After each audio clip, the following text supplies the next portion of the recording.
विघ्नहर्ता श्री गणेश, श्री गणेश, श्री गणेश। तो तुम यहाँ पहुंच ही गए नहुष।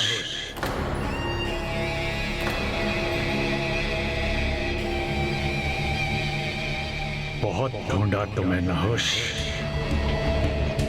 किंतु अच्छा हुआ कि तुम स्वयं ही यहाँ चले आए। अब आ ही गए हो तो अशोक सुंदरी को यह ज्ञात हो जाएगा कि उसके लिए अधिक योग्य कौन है, तुम या मैं।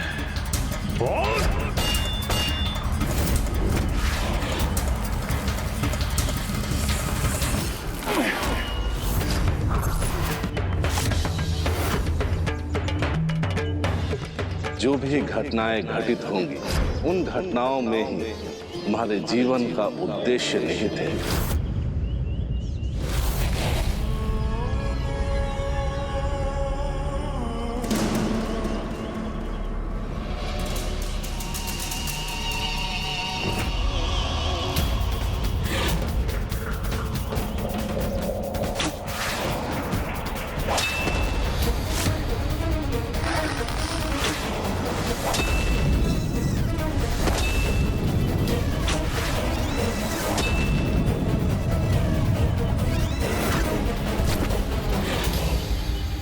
नहुष के तुनीर के तो सभी बाण समाप्त हो गए, ये अंतिम बाण ही शेष है।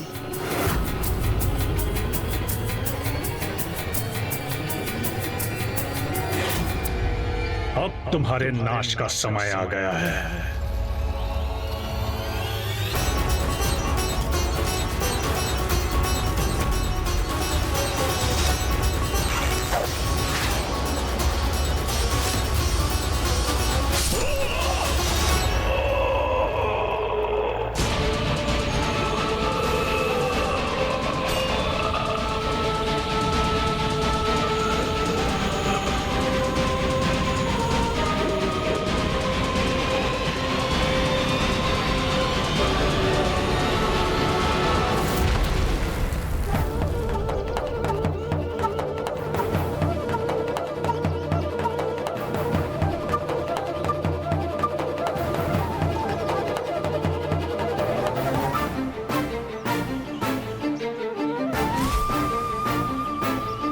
स्मरण करो, क्या कहा था मैंने? तुम्हें उनका दंड मैं नहीं, मेरे पति नहुष देंगे। वही तुम्हारा वध करेंगे।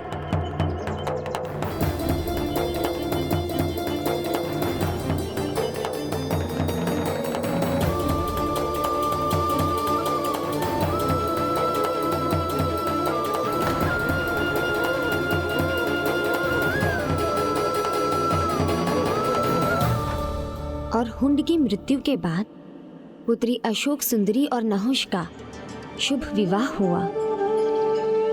विवाह के उपरांत नहुष और पुत्री अशोक सुंदरी की अनेकों प्रतापी संतानें हुई। नहुष को प्रजापति राजा की पदवी प्राप्त हुई। पुत्री अशोक सुंदरी चारों ओर प्रसन्नता का विस्तार करने का अपना धर्म निभाती रही, जिसकी सभी पूजा करने लगे और जिसे देवी का स्थान प्राप्त हुआ। अपने भ्राता का प्रणाम स्वीकार कीजिए दीदी। माता। हाँ पुत्र, मुझे ज्ञात है कि अभी तुम्हारी जिज्ञासा शांत नहीं हुई। अब तुम अपनी बहन ज्योति के बारे में जानना चाहते हो।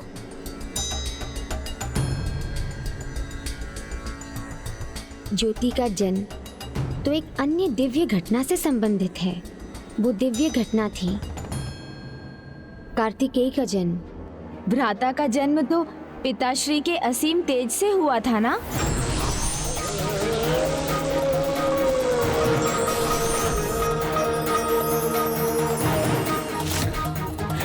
हाँ पुत्र, और उसी ऊर्जा के एक अंश से पुत्री ज्योति का जन्म हुआ।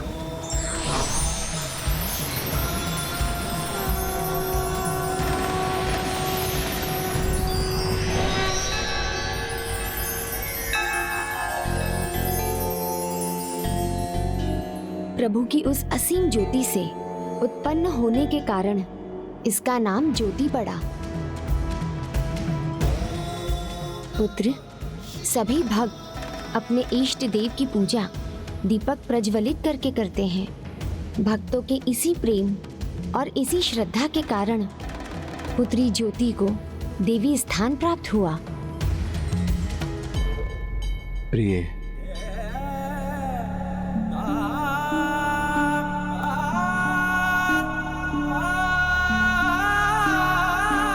पुत्री ज्योति देवी ही नहीं, उससे कहीं अधिक है।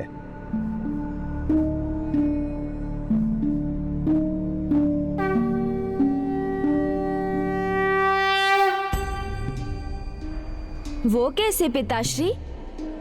देवी ज्योति तो परम सत्य की परम शक्ति का प्रतिनिधित्व करती है, जो हमारी बुद्धि और ज्ञान को जागृत करती है।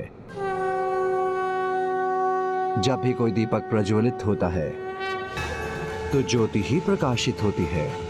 ज्योति भक्त और भगवान के संबंध का माध्यम बनती है, क्योंकि ज्योति को प्रणाम करने के बाद ही भक्त भगवान की पूजा करते हैं। ज्योति तो वो जागृत कुंडलिनी शक्ति है जो अजना चक्र में वास करती है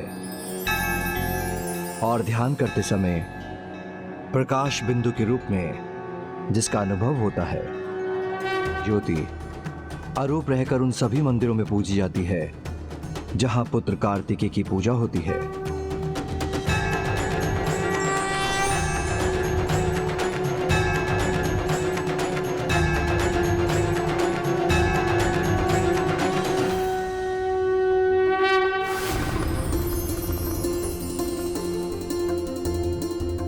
दीदी ज्योति, आपके इस अद्भुत रूप के दर्शन कर हम धन्य हुए।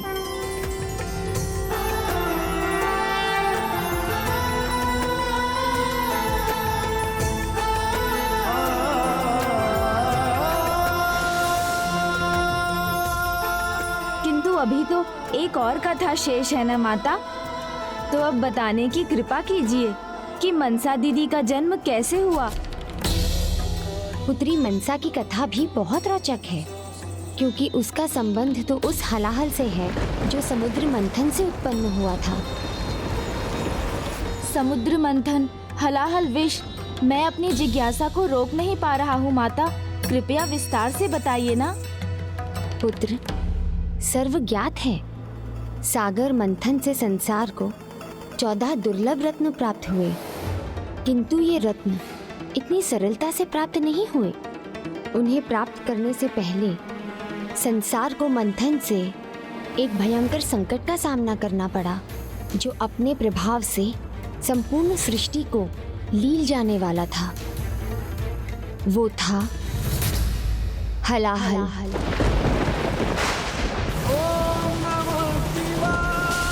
हलाहल विष, जिसे स्वयं पिताश्री ने अपने कंठ में धारण किया और सृष्टि की रक्षा की थी।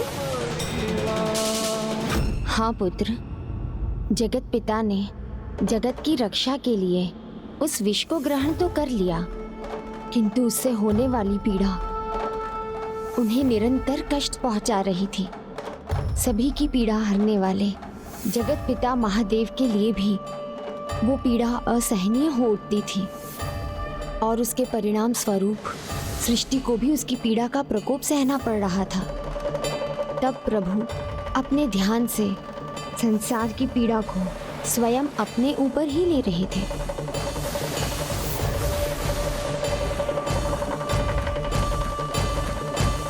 जगत का कल्याण तो हो गया, किंतु महादेव की पीड़ा का किसी को अनुमान नहीं था, और नहीं इसका उपाय किसी के पास था। किंतु महर्षि कश्यप प्रभु की पीड़ा को समझ गए, और उन्होंने उसे दूर करने के लिए एक यज्ञ का आयोजन भी किया। भगवान और भक्त एक दूसरे के पूरक हैं। भगवान भक्त के कष्ट को, और सच्चा भक्त भगवान के कष्ट को समझ सकता है। महान भक्त ऋषि कश्यप को भगवान की पीड़ा का आभास हो गया था, और तब उन्होंने भगवान की पीड़ा हरने का संकल्प लिया, जिसके लिए वो मानसिक कल्पना करने लगे, और उनकी कल्पना मूर्त रूप लेने लगी।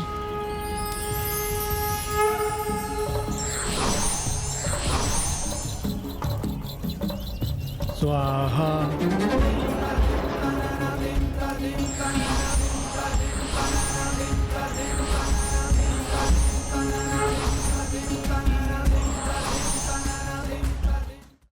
जब ऋषि कश्यप का यज्ञ अपने चरम पर पहुंच रहा था तो उनके मानस की कल्पना भी अपनी पूर्णता प्राप्त कर रही थी और दूसरी ओर वो घटनाक्रम भी घटित हो रहा था जिनके परिणाम स्वरूप कार्तिकेय का जन्म होने वाला था।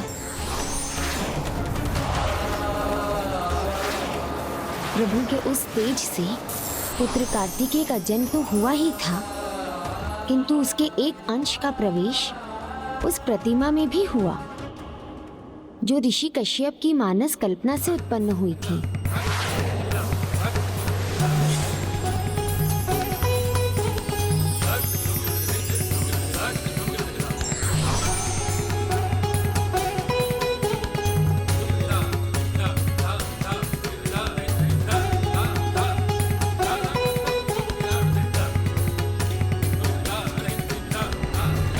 देवी, आपका जन्म महादेव की कृपा से हुआ है।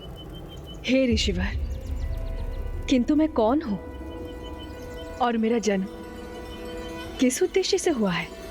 आपका जन्म महादेव के तेज से हुआ है, इसलिए आप महादेव की पुत्री हैं और उनकी कृपा से आप मेरे मानस की कल्पना का मूर्त रूप है। इसीलिए आपका नाम है मनसा। मनसा। हे ऋषिवर, मुझे मेरा नाम देने के लिए कोटि कोटि धन्यवाद। और अब आप मुझे मेरे जन्म का उद्देश्य बताने की और मार्गदर्शन करने की कृपा कीजिए।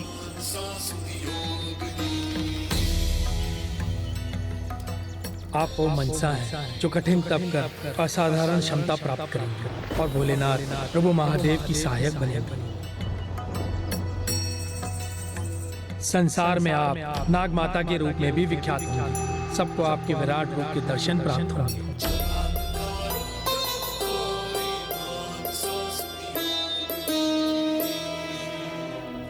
देवी, आपके जीवन में आने वाले महान उद्देश्य आपको महान और अद्भुत बनाएंगे, जिनका ज्ञान समय आने पर आपको स्वयं होता जाएगा। जिस प्रकार तपने के बाद सोना कुंदन बनता है, उसी प्रकार आपको भी अपने कठोर तप से अपने भीतर अपार सामर्थ्य जागृत करना होगा। तप ही एकमात्र साधन है जो आपको आपके उद्देश्य के निकट लेकर जाएगा। किंतु आपका अंतिम उद्देश्य आपको एक लंबी यात्रा के बाद ही प्राप्त होगा।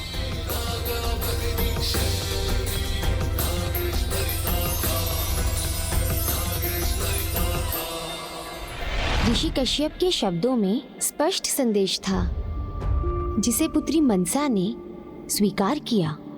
ऋषिवर से आशीष प्राप्त कर उसी क्षण कठोर तप के लिए प्रस्थान किया।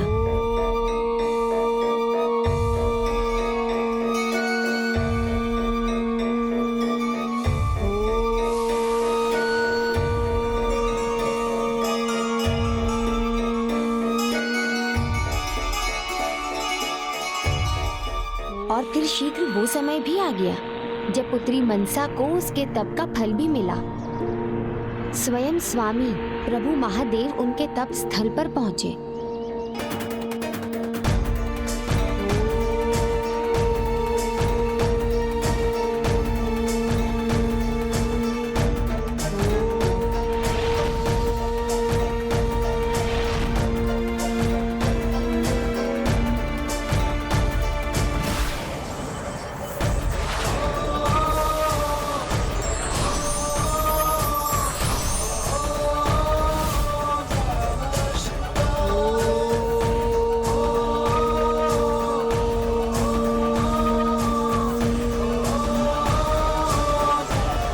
पुत्री,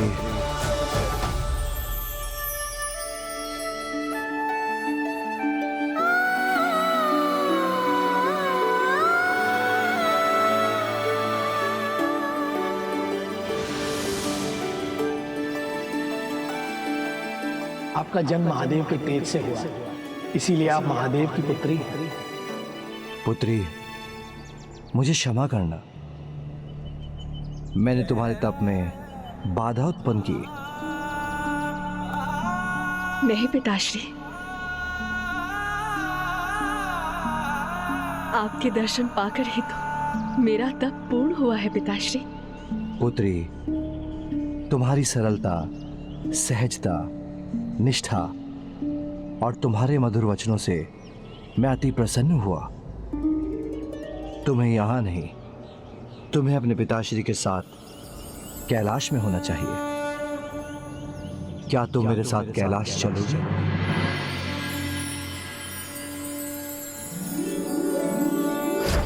तप ही एकमात्र साधन है जो आपको आपके उद्देश्य के निकट लेकर जाएगा। कहो ना पुत्री, क्या तुम मेरे साथ कैलाश चलोगी? माता पिता के स्नेह से पूर्ण, उनकी छत्र छाया से बढ़कर एक संतान के लिए और कुछ भी नहीं है पिताश्री। आपके और माता पार्वती के साथ कैलाश पर निवास करना मेरे लिए केवल सौभाग्य ही नहीं, अपितु परम वरदान होगा पिताश्री।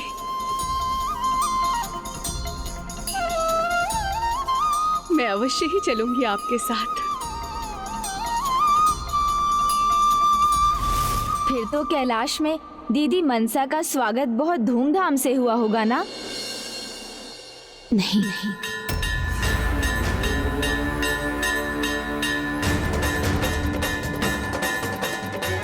दुर्भाग्यवश ऐसा कुछ नहीं हुआ।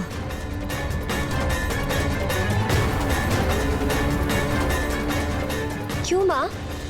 ऐसा क्यों नहीं हुआ? क्या बाधा थी उसमें? मैं बनी थी वो बाधा।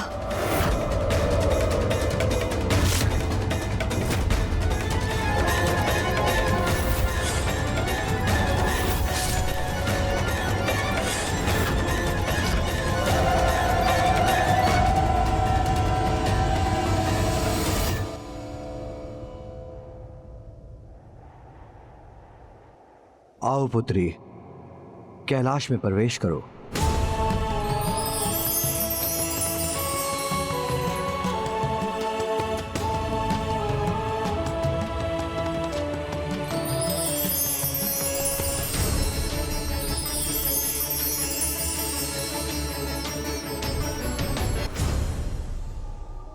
अद्भुत पिताश्री,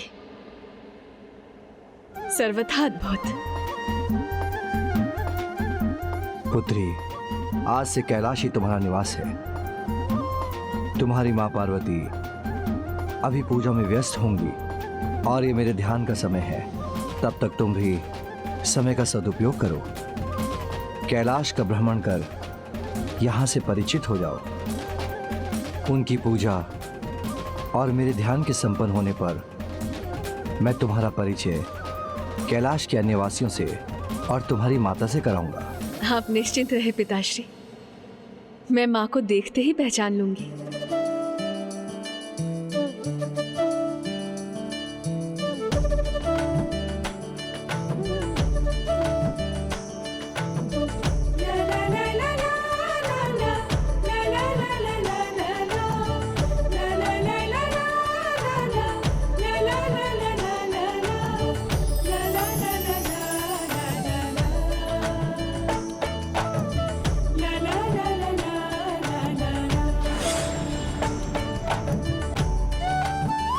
कौन है ये देवी जो इतनी स्वतंत्रता से कैलाश में भ्रमण कर रही है?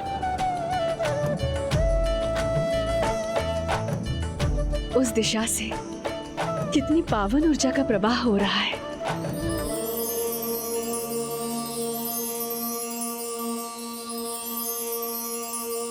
माँ के आभास से कितना सुखद अनुभव हो रहा है मुझे।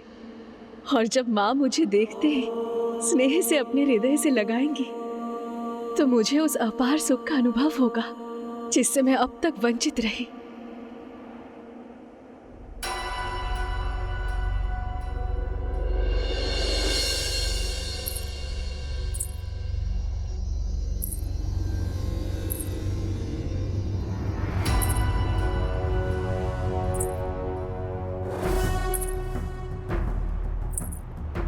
कौन है यहाँ?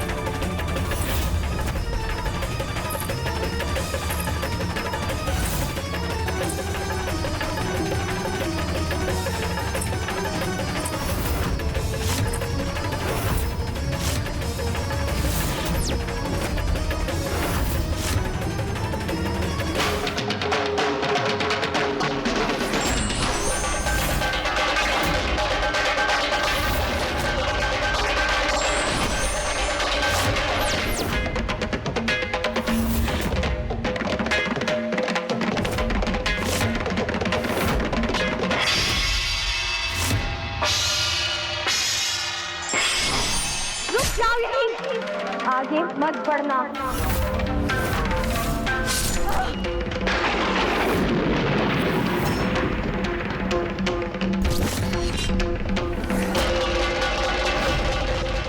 कौन हो तुम जिसने कैलाश में मेरी आज्ञा टालने का, अपनी मनमानी करने का दुस्साहस किया है?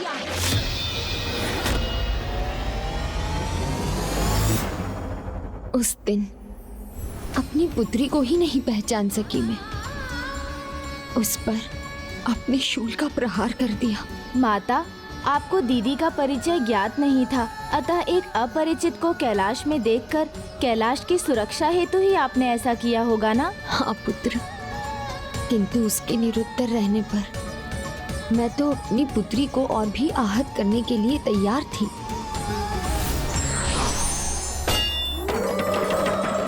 परिचय दो, अन्यथा मेरे क्रोध का सामना करो। बताओ मुझे, कौन हो तुम? हमारी पुत्री है ये।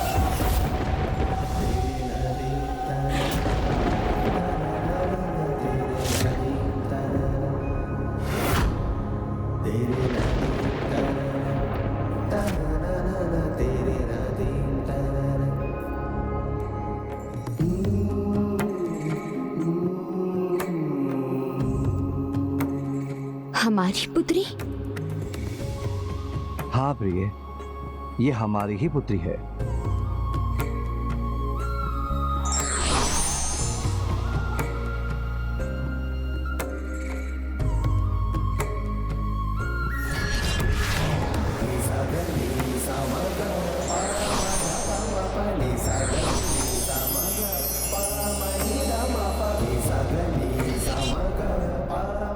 पुत्री,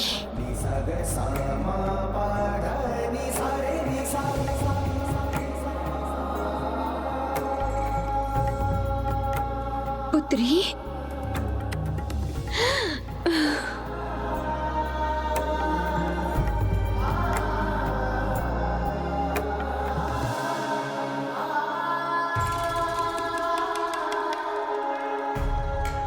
पुत्री,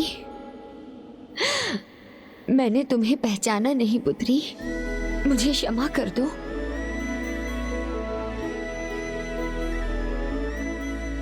नहीं माता, भूल आपसे नहीं हुई है, भूल तो मुझसे हुई है। आपने मुझे इतना रोका, मैं फिर भी नहीं रुकी। मुझे आपसे भेंट जो करनी थी माता। मेरी भूल को अपनी भूल बना लिया तुमने।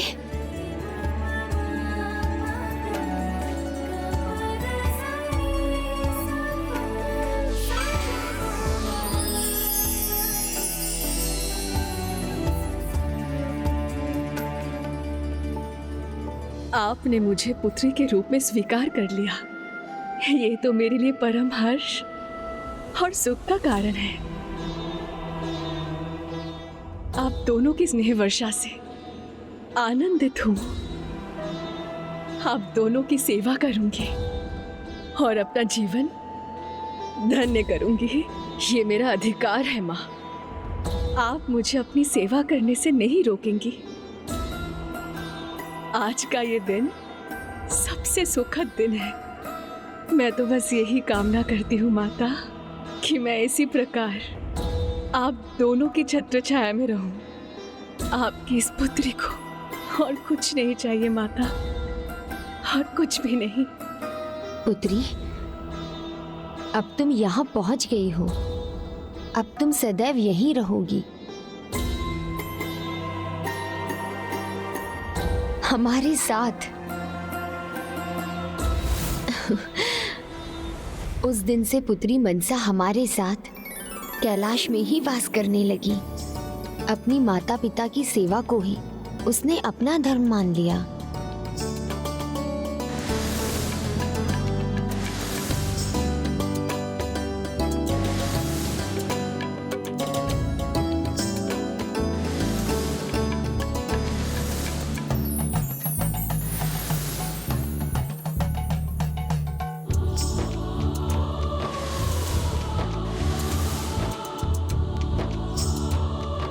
पुत्री, तुम मेरी और अपनी माँ की सेवा में सदा तत्पर रहती हो। तुमसे एक भी दिन कोई भूल नहीं होती। क्यों भूलूंगी पिताश्री?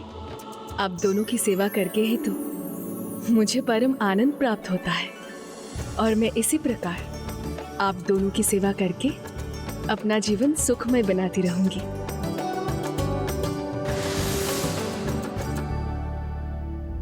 तुम्हारे भाग्य में अधिक समय सुख नहीं मेरी पुत्री, इस बात का मुझे दुख है।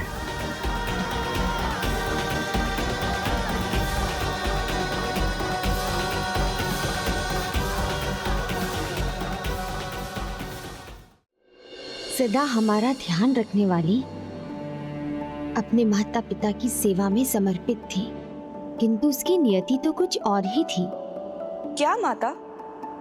ऐसा क्या करना था दीदी मनसा को? एक बार वो मेरे केश में तेल लगाने आई। माँ, मैं आपके केश में तेल लगाने आई हूँ। आज तुम अपनी माँ की सेवा नहीं, आज तुम्हारी माँ तुम्हारी सेवा करेगी। लाओ, इसे मुझे दो और तुम स्वयं आकर बैठो। आज मैं तुम्हारे केश में तेल लगाऊंगी।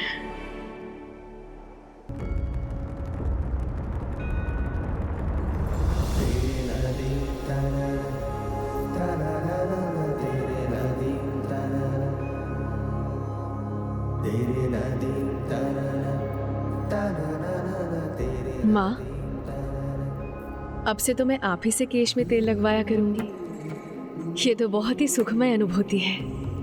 पुत्री, एक माँ के लिए इससे अधिक सुख की बात और क्या होगी कि वो अपनी पुत्री का दुलार करे। और मैं तो तुम्हें सदैव प्रसन्न देखना चाहती हूँ पुत्री।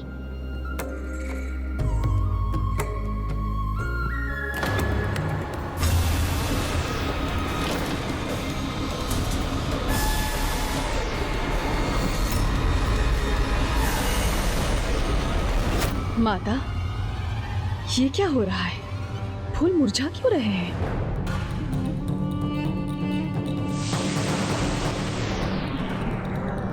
पुत्री, ये सब तुम्हारे पिता की पीड़ा का प्रभाव है, जिससे ये सब संकट उत्पन्न हो रहा है।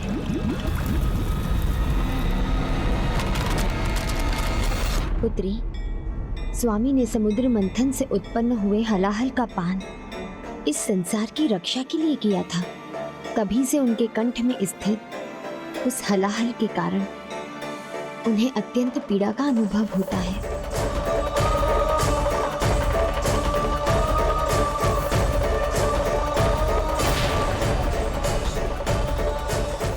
और उन्होंने संसार की पीड़ा तो हर ली, किंतु उनकी पीड़ा कोई नहीं हर सका।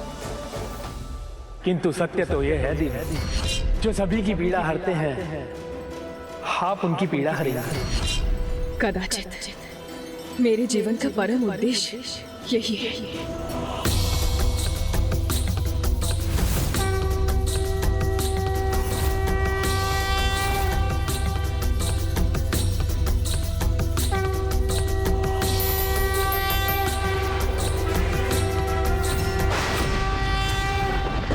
पुत्री, मनसा,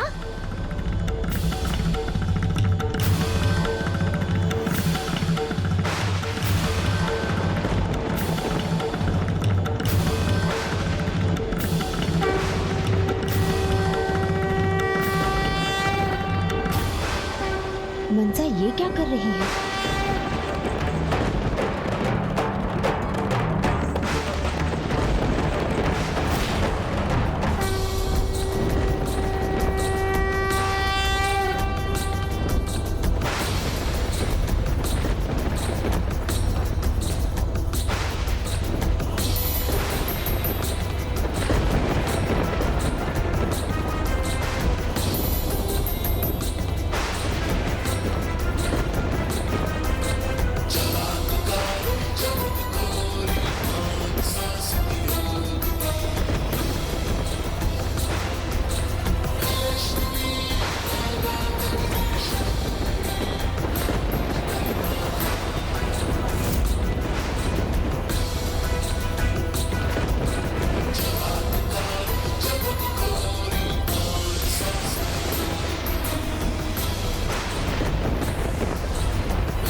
व्यक्ति कितना भी शक्तिशाली क्यों ना हो, उसमें नियति द्वारा निर्धारित कार्य को रोक सकने का सामर्थ्य नहीं होता। यही अटल सत्य है।